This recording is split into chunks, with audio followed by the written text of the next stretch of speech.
You feel it at the gas pump. You see it in the grocery store bill.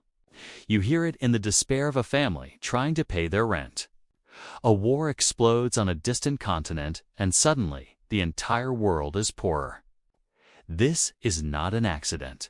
It is not a coincidence. It is the oldest economic law in the book. War makes everything expensive. It is a global tax paid not in ballots but in breadlines. Not by soldiers alone, but by every single person on the planet. But why? How does a conflict over a strip of land or a political ideology reach into your wallet, your kitchen, your future? The answer is a story of shattered networks, weaponized scarcity, and a hidden financial shockwave that travels at the speed of light, turning battlefields into bank statements. If you're feeling the squeeze and wondering why, you need to see this. Right now, tell me where you're watching from and what time it is.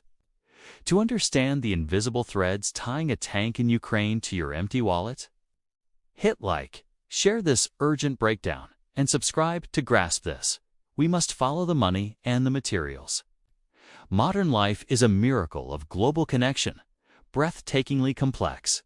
Just-in-time web of ships, trucks, pipelines, and data cables. This is our global circulatory system. War is the blood clot. It does not need to destroy the whole body.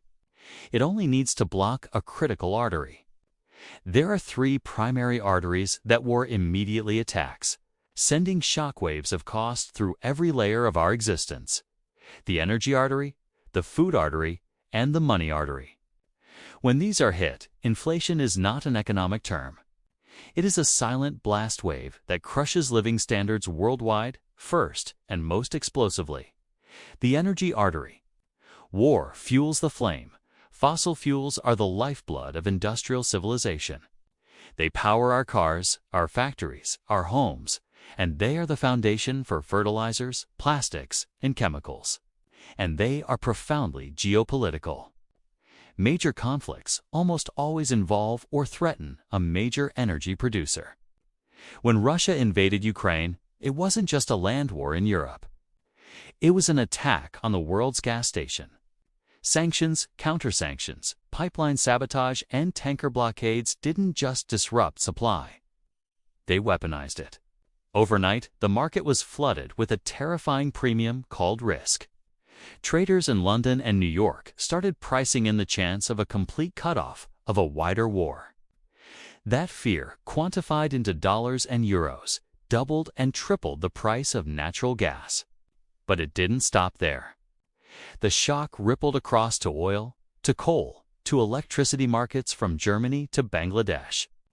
Your heating bill didn't go up because there was physically less gas in the world that month. It went up because the fear of less gas became a tradable asset, a cost passed directly to you. This is how war fuels inflation, by turning uncertainty into a surcharge on every single thing that requires energy to produce or transport, which is, quite literally, everything. Second comes the most visceral blow: the food artery. War starves the world. Ukraine and Russia weren't just at war. They were the breadbasket of the world, supplying nearly a third of global wheat and barley exports, and over half of the world's sunflower oil. War turned fertile fields into minefields, blocked Black Sea ports with warships, and sent the price of a loaf of bread on a moonshot in Cairo, Beirut, and Lagos. This is the brutal mathematics of food security. Grain isn't just calories. It is a geopolitical commodity. When its flow stops, nations panic. They impose export bans to hoard for their own people, as India did with wheat. This tightening of supply sends prices skyrocketing further. But the connection is even more insidious. Remember the energy artery. Natural gas is the primary ingredient for nitrogen-based fertilizer. So when energy prices explode, fertilizer production plummets or becomes prohibitively expensive. Farmers from Iowa to Brazil then cut back, planting less or using less fertilizer, which leads to lower yields next season. This is the delayed time bomb of war-induced famine. The first wave of hunger comes from blocked ports. The second, more devastating wave comes a year later from empty fertilizer bins and barren fields halfway across the globe. War makes bread expensive today and ensures it will be scarce tomorrow. The third artery is less visible but more pervasive: the money artery. War bankrupts the future. When major conflict erupts, central banks and investors face a panic. They flee to safety, buying up dollars and Swiss francs. Currencies of vulnerable nations plummet. This makes all their imports medicine, machinery. Spare parts catastrophically more expensive, importing inflation directly. But the deeper wound is debt. To fight a war or to cushion their citizens from its shock, governments spend unimaginable sums. They fund this by borrowing, issuing bonds. This floods the market with debt, pushing up interest rates. Higher global interest rates mean higher mortgage rates for a home buyer in Canada, higher business loan rates for an entrepreneur in Kenya, and crippling debt servicing costs for poor nations already on the brink. War forces the entire global financial system into a defensive, expensive crouch. The cost of money itself rises, making every investment, every recovery, every dream of growth more expensive. It pulls capital away from productive, peaceful industries and into the vortex of defense and destabilization. We see this triple artery attack not as theory, but as live autopsy in the aftermath of 2022. Europe faced an energy heart attack, with gas prices increasing by over 1,000% at their peak, shuttering factories and triggering a cost-of-living crisis that toppled governments. The Global South faced a famine trigger, with the UN warning of hell on earth as tens of millions were pushed to the brink of starvation by grain shortages. And the world economy faced a financial stroke, with the Federal Reserve and other banks forced to slam on the brakes with rapid interest rate hikes to combat the imported inflation, threatening a global recession. This was all the direct, traceable result of a single war. But this is just the first-order effect, the visible tremor. The real economic earthquake of war is what happens next, as this initial shock mutates and embeds itself into the very structure of our world, changing what we make, where we invest, and how we live for generations. The war economy doesn't end when the guns fall silent. It becomes the new normal. War doesn't just raise prices. It rewires the world. It shatters the very logic of global efficiency that gave us abundance for decades, replacing it with a new, fearful, and far more expensive principle: security over savings, fragmentation over flow, and resilience over cheapness. We are now living through this great rewrite. The expensive world is not a temporary condition. It is the new foundation being poured, and we will be paying for it for the rest of our lives. This transformation unfolds in three profound and permanent shifts. First, the retreat from globalization, the end of cheap. For 30 years, the mantra was efficiency. Companies built dizzyingly complex supply chains to make things as cheaply as possible. Parts from Taiwan, assembly in Vietnam, software from India, sales in Europe. This system delivered your smartphone, your affordable car, your fast fashion. War has exposed this as a critical vulnerability. A single blockade or sanction can bring an entire industry to its knees. The response is friendshoring, de-risking, and reshoring. Companies and governments are now ripping up those global blueprints. They are building redundant, smaller factories closer to home, stockpiling critical components, and abandoning the most cost-effective supplier for the most politically reliable one. This is economic patriotism, and it is staggeringly expensive. Duplicating supply chains doubles capital investment. Local labor is more costly. Inefficiency is now a budget line item called national security. The result? The era of perpetually falling prices for goods is over. Your next car, your next appliance, Your next gadget will be built into a system where safe is baked into the price. And safe is never cheap.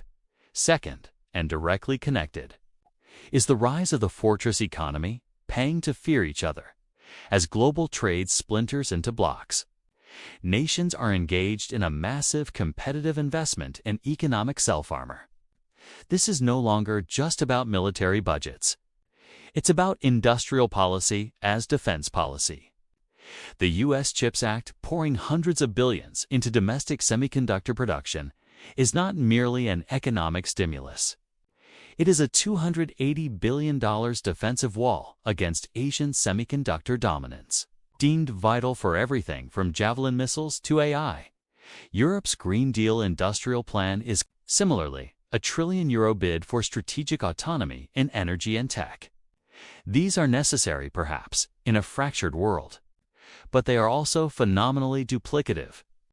When the US, EU, and China all build their own parallel, subsidized supply chains for chips, batteries, and clean tech, the global cost is not additive. It's multiplicative. This is the fortress economy. Every nation building its own high walls and full storehouse, at astronomical cost, funded by debt. The taxpayer funds the subsidy, and the consumer then pays the higher price for the product that subsidy creates. We are literally paying a premium to live in a world we no longer trust. Third, and most pernicious, is the inflationary mindset, the scar in the brain. This is the psychological legacy of war-driven price shocks. When people experience sudden, traumatic inflation, a fundamental change occurs. Workers, fearing the next spike, demand higher wages to keep up. Businesses, anticipating higher costs and wage demands, preemptively raise prices to protect margins.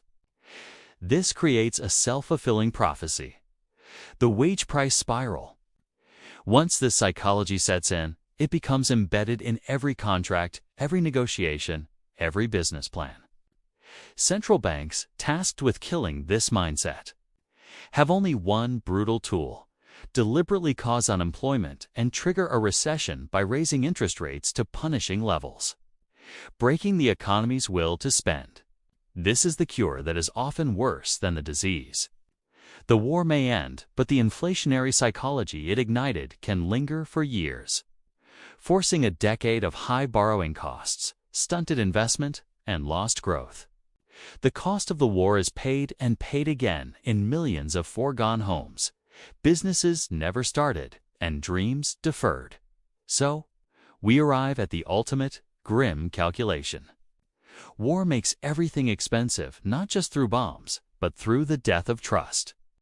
It kills the trust that allows container ships to sail the shortest route, that allows farmers to sell to the highest bidder, regardless of border, that allows capital to flow to the most efficient enterprise. In its place, we build redundancy, security, and fortresses. These are all synonyms for cost. The picture that emerges is not of a temporary crisis, but of a permanent descent into a more impoverished, anxious, and divided global state. The cheap energy, the abundant food, the easy money of the pre-war era were fruits of a peaceful, integrated planet. That planet is now receding in the rear-view mirror. We are navigating toward a scarcity world where security is the paramount commodity, and its price is infinite. This is the final bill. It arrives not just in currency, but in choices. Do we accept this expensive, fragmented future as the new normal? Or do we recognize that the most costly thing of all is a world permanently preparing for and provoking its own destruction? The machinery of war is funded by money, but it is powered by a failure of imagination, an inability to see that true security cannot be built on the ruins of global connection. What's more expensive, building walls or building bridges? The answer will define this century. Let me know what you think in the comments. If this made you see the price tag on the headlines, hit like, share this sobering math, and subscribe.